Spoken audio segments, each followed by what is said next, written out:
Nah, teman-teman, kali ini saya akan share tentang manusia sebagai makhluk yang beretika, berestetika, serta hakikat wujud dan karakter kebudayaan. Happy watching!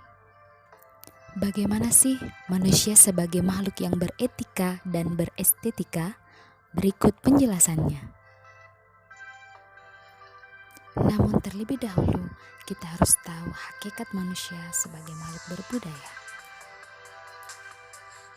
Hakikat manusia harus dipandang secara utuh. Manusia merupakan makhluk Tuhan yang paling sempurna, karena ia dibekali akal budi.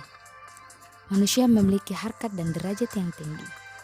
Harkat adalah nilai, sedangkan derajat adalah kedudukan. Pandangan demikian berlandaskan pada ajaran agama yang diyakini oleh manusia sendiri. Karena manusia memiliki harkat dan derajat yang tinggi, maka manusia hendaknya mempertahankan hal tersebut. Dalam upaya mempertahankan dan meningkatkan hal tersebut, maka prinsip kemanusiaan berbicara.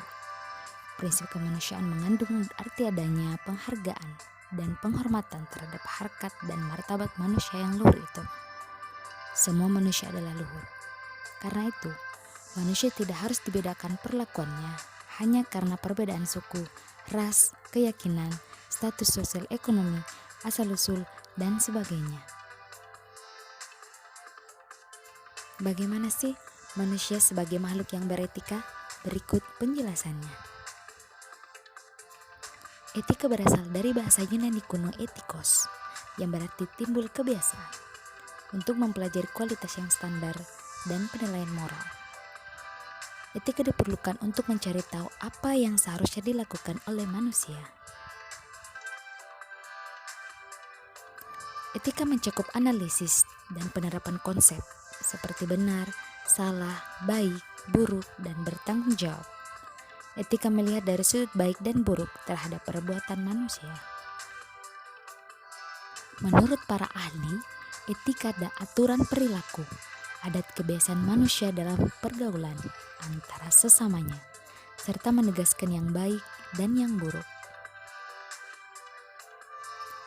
Pembahasan makna dari siapa manusia sebenarnya telah lama berlangsung, namun sampai sekarang pun tidak ada satu kesatuan dan kesepakatan pandangan berbagai teori ataupun aliran pemikiran mengenai manusia itu sendiri.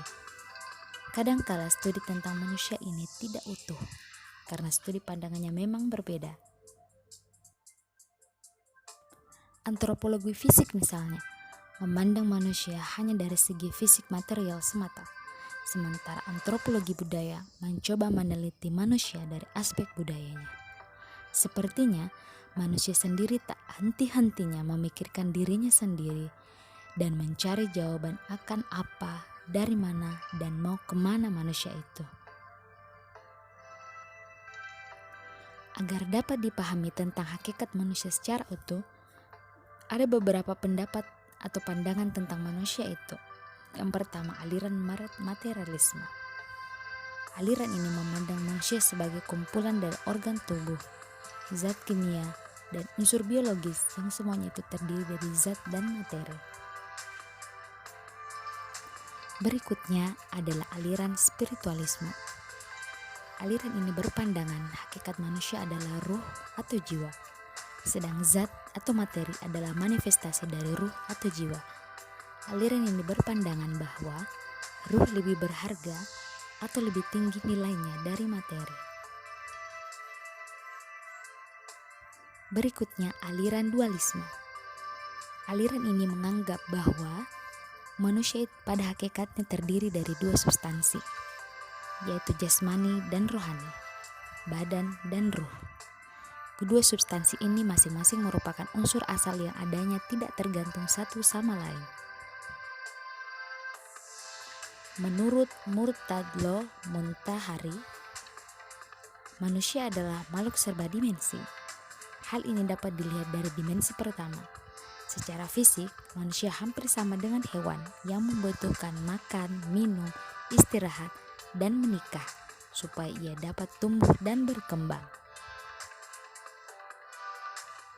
Dimensi kedua, manusia memiliki sejumlah emosi yang bersifat etis, yaitu ingin memperoleh keuntungan dan menghindari kerugian.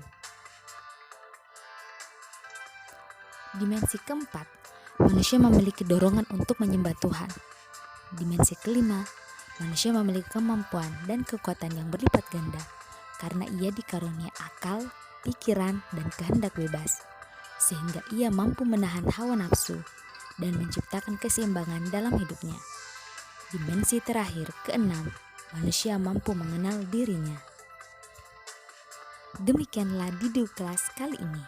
Nantikan materi-materi saya berikutnya. Thanks for watching.